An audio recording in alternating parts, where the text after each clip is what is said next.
والذين اتبعوهم بإحسان رضي الله عنهم ورضوا عنه. Manusia terbaik setelah Rasulullah Sallallahu Alaihi Wasallam.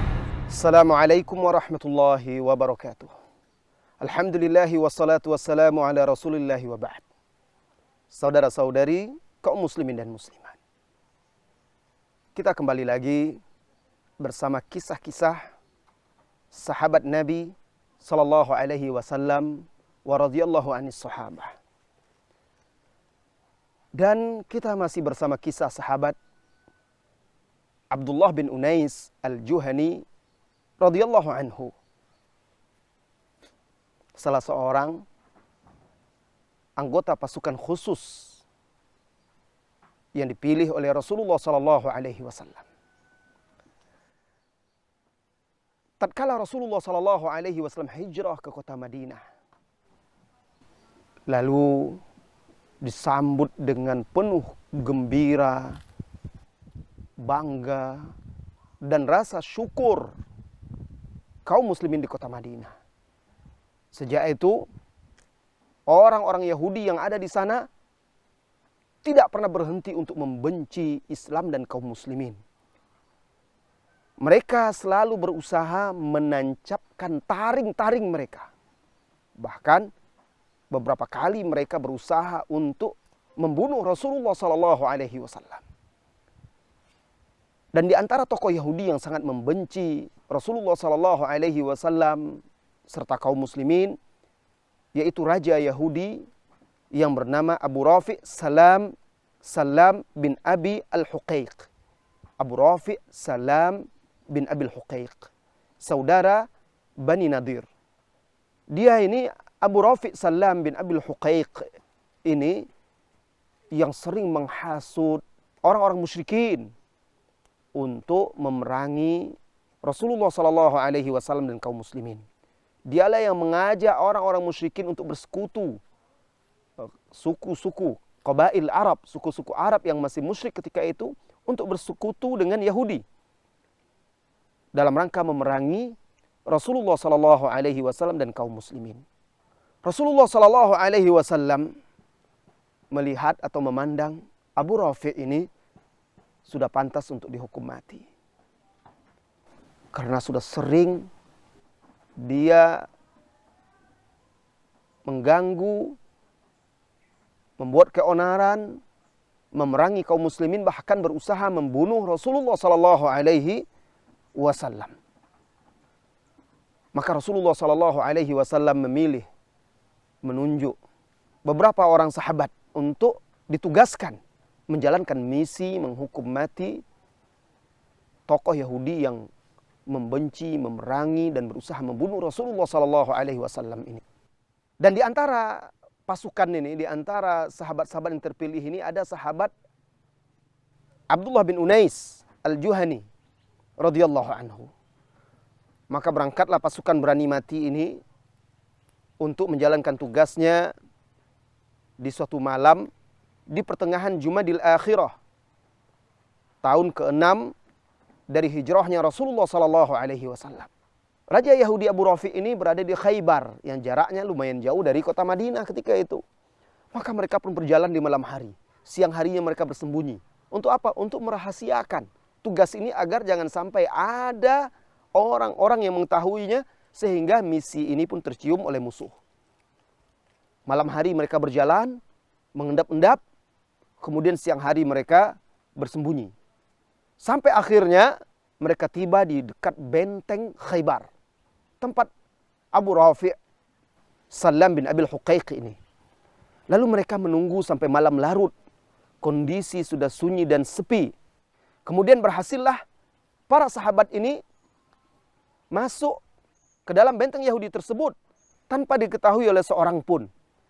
Lalu mereka bersembunyi lagi di dalam benteng itu, menunggu sampai orang-orang yang ada di dalam benteng itu tidur dan kondisi menjadi hening, sunyi. Lalu mereka secara perlahan mendekati kamar Salam bin Abi al-Huqaiq. Ketika mereka berhasil mendekatinya, lalu menyelinap masuk, mereka serentak menghunus pedang, lalu menyerang Salam bin Abil Huqaiq yang ketika itu sedang tidur di atas tempat tidur. Mereka serang dan mereka berhasil membunuhnya di dalam kegelapan. Ketika itu mereka serang dengan pedang. Dan Salam bin Abil Huqaiq terluka.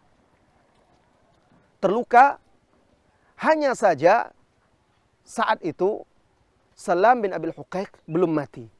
Melihat Salam ini belum mati, Abdullah bin Unais dengan penuh keberanian kembali menyerang Salam bin Abil Huqaiq yang belum mati ini. Lalu dia menebaskan pedang dan menusukkannya sehingga akhirnya dia berhasil membunuh Salam bin Abil Huqaiq.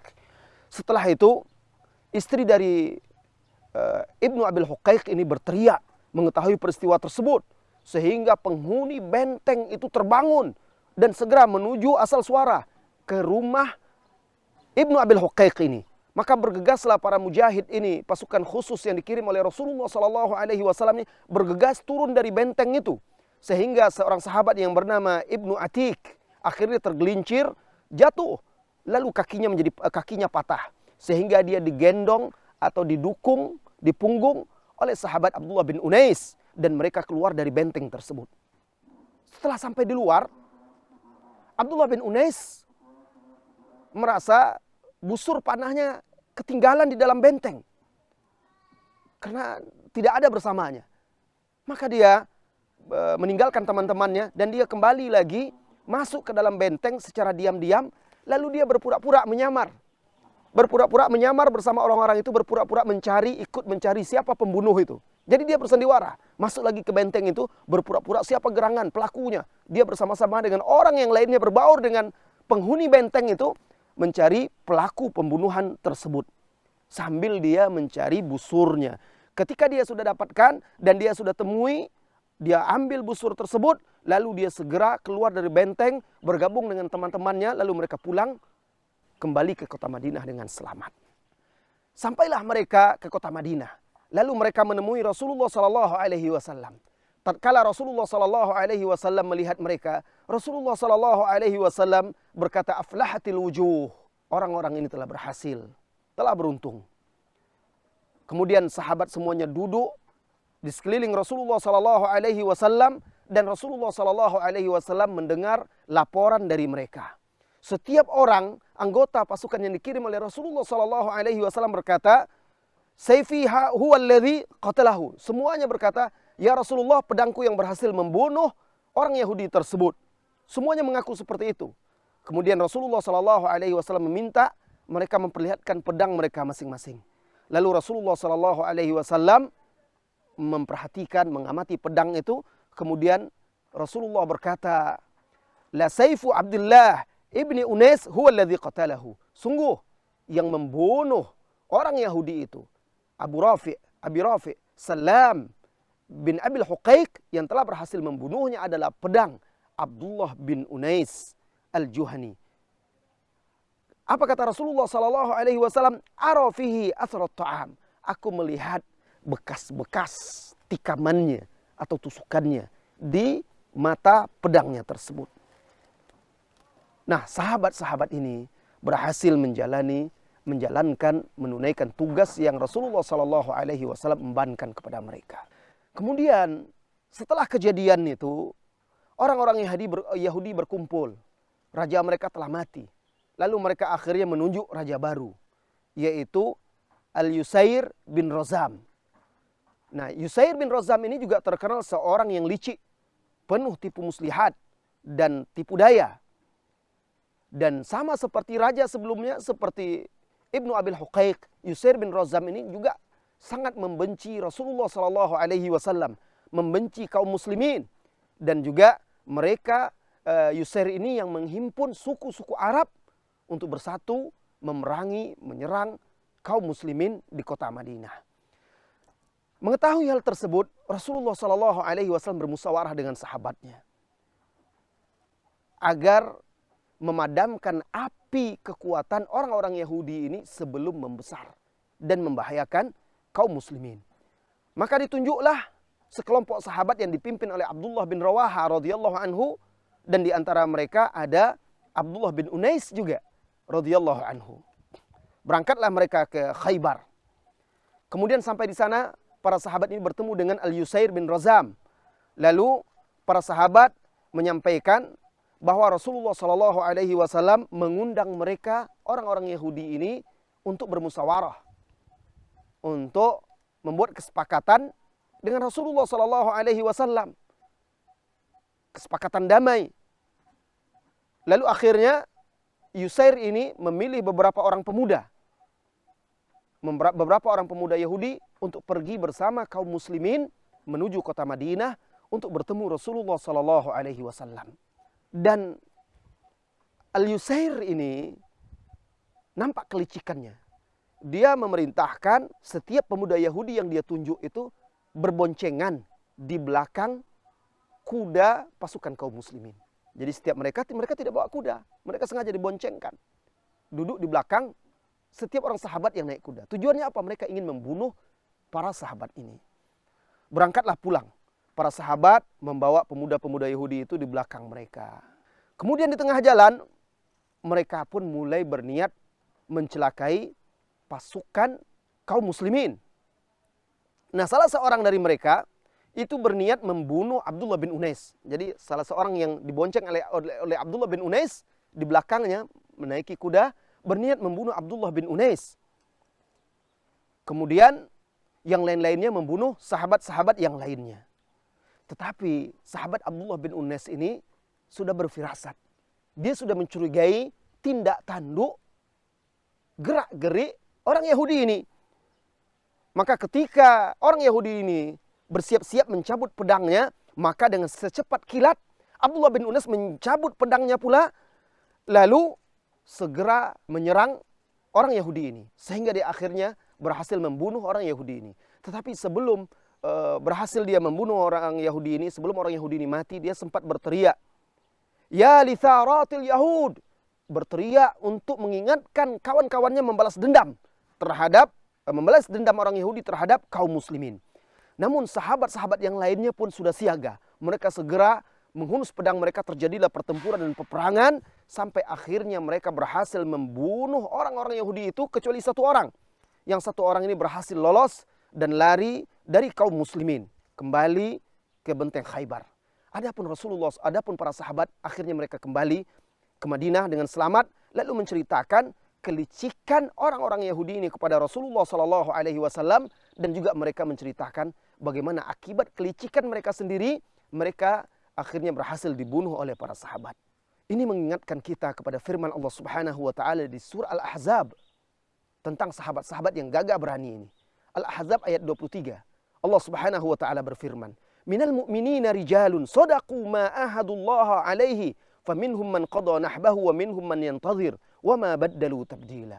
Di antara orang-orang yang beriman itu ada orang-orang yang membenarkan, membuktikan apa yang telah dia janjikan kepada Allah dan Rasulnya. Dia telah berjanji kepada Allah untuk berjuang, berkorban di jalannya. Dan mereka buktikan. Dan di antara mereka itu ada yang sudah gugur, sudah wafat. Dan di antara mereka ada pula yang menanti saatnya ajal mendatangi mereka. Wa ma baddalu tabdila, dan mereka tidak pernah berubah. Tetap dengan keistiqomahan mereka. Ini keteladanan kita, bagaimana para sahabat itu tunduk dan patuh kepada Rasulullah SAW, bagaimana kecintaan mereka kepada Rasulullah SAW, dan bagaimana keberanian mereka, pengorbanan mereka kepada Rasulullah SAW.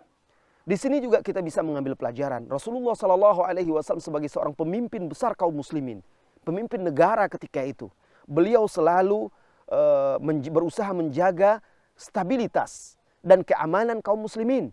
Sehingga apabila ada bahaya-bahaya dari musuh-musuh Islam, sebelum bahaya itu datang dan menimpa kaum muslimin, beliau berusaha untuk memadamkan api bahaya itu. Sehingga akhirnya dengan demikian orang Yahudi, orang-orang musyrikin akan berpikir ulang. Mereka melihat bahwa Rasulullah, kaum muslimin selalu siap, selalu siaga. Mereka akhirnya akan berpikir ulang untuk menyerang dan memerangi kaum muslimin. Ini di antara hikmah-hikmah dari kisah-kisah ini. Pelajaran-pelajaran berharga yang bisa kita petik. Kepiawaian dan juga keahlian Rasulullah SAW dalam mengatur strategi. Dan juga memimpin kaum muslimin serta menjaga stabilitas keamanan negara kaum muslimin ketika itu. Mudah-mudahan kita semuanya bisa berkumpul, bisa meneladani Rasulullah SAW dan para sahabat, serta berkumpul dengan mereka kelak di hari kiamat. Amin ya rabbal alamin. Wassallallahu wasallam ala nabiyyina Muhammadin walhamdulillahi rabbil alamin.